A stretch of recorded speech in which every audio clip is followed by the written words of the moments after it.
নমস্কার বন্ধুরা, আমি গৌরব। আজকে আমি কথা বলবো তামিল ইন্ডাস্ট্রির একটা সিনেমা নিয়ে। সেই সিনেমাটির নাম হচ্ছে মহারাজা। তা যারা দেখেছো তারা বুঝতে পারছো সিনেমাটির কোয়ালিটিটা কেমন, সিনেমার কনসেপ্টটা কেমন। তা আমি তার আগে বলে নেই, বিজয় সেতুপতিকে তো আমরা সবাই চিনি, যিনি প্রত্যেকটা সিনেমায় হিরো না হলেও ভিলেন হিসাবে ব্যাপক জনপ্রিয়তা পেয়েছে। মানে তার জনপ্রিয়তা আকাশচুম্বী, এটাই বলবো। মানে ব্যাপক, প্রচুর মানুষ তাকে পছন্দ করে। আমাদের এই ওয়েস্ট বেঙ্গলের মানুষ কিন্তু তাকে পছন্দ করে। সে তামিল ইন্ডাস্ট্রির একজন হিরো।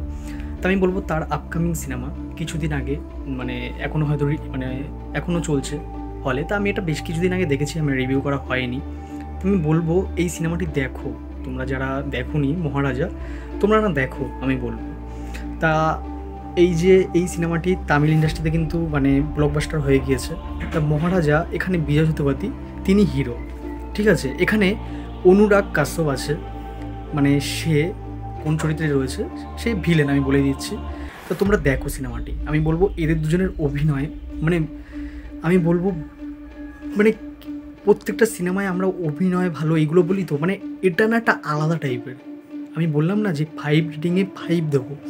মানে এই 2024-এর বা পুরো সেরা সিনেমার মধ্যে যদি আমাকে মানে 10-এর মধ্যে লিস্ট বানাতে হয়, 1 থেকে 3-এর মধ্যে এই সিনেমাটি থাকবেই। সারা জীবনের আমার সিনেমার মধ্যে, আমি কথায় কথায় বলছি, সারা জীবনের সিনেমার মধ্যে কোনটা ভালো কোনটা খারাপ এটা করা যায় না। অনেক সিনেমা থাকবে, তাও বলছি এটা 1 থেকে 3-এর মধ্যে থাকবে মহারাজা সিনেমাটি। কারণ মহারাজা সিনেমাটির কেমন কী হয়েছে সেগুলো নিয়ে আমি কথা বলছি। এই ডিরেক্টর, সরি আমি ডিরেক্টরের নাম জানতে পারতাম, কিন্তু আমি এতটাই মানে এক্সাইট হয়ে গিয়েছি, ঠিক আছে, মানে এতটাই আবেগপূর্ণ হয়ে গিয়েছি যে আমি আগেই কিন্তু ভিডিওটা করছি। তা আমি বলবো যে এই ভিডিওটা মানে সরি এই সিনেমাটি, এখানে ডিরেক্টর যেরকমভাবে খেলেছে, এখানে না স্ক্রিন প্লে খেলেছে ব্যাপক। মানে অনেক আগের ঘটনার সাথে এই ঘটনা পরপর না মানে পরপর চলছে। দেখা গেল এখন আমার বয়স মানে 24, হঠাৎ করে দেখা গেল আমার বয়স যখন 20 ছিল সেই ঘটনাটা দেখাচ্ছে তার পরের সিনেই। তাই এরকম টাইপের করেই। তা যাই হোক, অন্য জায়গায় এসে রিভিউটা করছি, বাড়িতে অনেকে এসেছে। তা যাই হোক, আমি বলবো যে এই সিনেমাটি মানে কিছু কিছু স্ক্রিন প্লের খেলবে যে ডিরেক্টর। তা আমি বলবো হয়তো আমার বয়স 24 বছর, মানে আমি একটা কম্পেয়ার করছি, কিছু পরের সিনেই আমার 20 বছরের সিনটা দেখাচ্ছে। তো এরকমভাবে না স্ক্রিন প্লে খেলবে এই সিনেমার, সেটা বেশ লাগবে। এখানে ব্যাকগ্রাউন্ডে কিন্তু আওয়াজ আসবে, ঠিক আছে, মানে আমি রাস্তার পাশেই করছি তো। তাই এই সিনেমাটা আমার বেশ লেগেছে। বাড়ি থাকলে আমি হয়তো আরও বড় করে রিভিউ ভিডিওটা বানাতাম, তা কিন্তু আমি এখন বাড়িতে নেই, সেই জন্য ছোটো করেই বলছি যে মহারাজা সিনেমাটি তোমরা যারা দেখোনি তোমরা দেখো। মানে একটা 5 রেটিংয়ে 5 রেটিং কেন দেয়, মানে সিনেমাটির গল্প। এই সিনেমা মানে আমরা তামিল ইন্ডাস্ট্রিতে তামিল ভাষায় বেরিয়েছে, আমি হিন্দি ল্যাঙ্গুয়েজে দেখে নিয়েছি, ঠিক আছে। তা আমি বলবো মানে পরবর্তীকালে কিন্তু হতে পারে হিন্দিতে এটা কিন্তু মানে নকল করে আসছে, ঠিক আছে, রিমেক যাকে আমরা বলি, ঠিক আছে, রিমেক করে কিন্তু এই সিনেমাটি আসছে।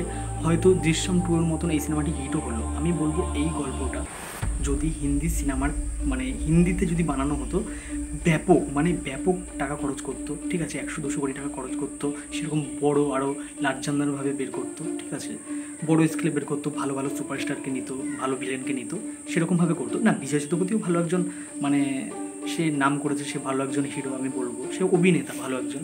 তো এখানে বিজয় সেতুপতি হিরো, আর ঠিক আছে, মেন হিরো সেই। আর এখানে ভিলেন সে হচ্ছে মানে অনুরাগ কাশ্যপ। তা অনুরাগ কাশ্যপেরও কিন্তু জায়গা আছে এই সিনেমায়। মানে শেষে গিয়ে না আমি বলবো যাদের মন দুর্বল তারা কিন্তু দেখবে না সিনেমাটি, ঠিক আছে, কারণ তোমরা কিন্তু দুঃখ পাবে। আমি বলবো শেষটা ব্যাপক দুঃখজনক, এটাই বলবো। কিন্তু অনেক কিছু শেখার আছে এখানে। প্রতিশোধগুলো যেরকম নেবে না, তোমার নিজেকে না ব্যাপক লাগবে, ঠিক আছে। এখানে বিজয় সেতুপতি যখন প্রতিশোধটা নেবে, তা আমি এর থেকে আর বেশি কিছু বলবো না। সিনেমাটি দেখতে পারো তোমরা, এটাই বলবো। তাই আমি একটাই কথা বলবো, যাদের মন দুর্বল তারা কিন্তু দেখো না। আমার ব্যাপক লেগেছে, মানে এরকম গল্প যদি হিন্দিতে হতো আরও বড় মানে লার্জানভাবে বের করতো। কিন্তু এই যে তামিল ইন্ডাস্ট্রি, মানে তাদের বাজেট কিন্তু খুব বেশি হয় না। তামিল ইন্ডাস্ট্রিতে বলছি হয়, আমাদের বাংলা ইন্ডাস্ট্রির থেকে বেশি হয়, কিন্তু সেই অনুযায়ী কিন্তু তারা বেশ করেছে। আমার সিনেমাটি ব্যাপক লেগেছে, আমি পুরো মুগ্ধকর হয়ে গেছি, ঠিক আছে।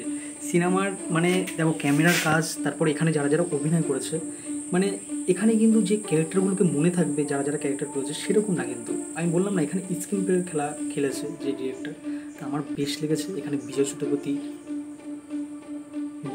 বেশ লাগবে একটা শিক্ষণীয় সিনেমা, খুব ভালো কনসেপ্টে মানে সিনেমাটি বের হয়েছে। আমি বলবো মানে ব্যাপক। এখানে বিজয় সেতুপতি তার তো ফ্যান আমি, সে মানে 96 দেখার পর তার ফ্যান হয়ে গিয়েছি। তারপরে তার প্রচুর সিনেমা ব্যাপক লেগেছে। তোমরা যারা মানে ভিডিওটি দেখছো তাদেরকে বলবো যে লাইক, শেয়ার অ্যান্ড সাবস্ক্রাইব করো যদি ভিডিওটা ভালো লেগে থাকে। ততক্ষণ সিনেমা দেখো, ভালো থাকো।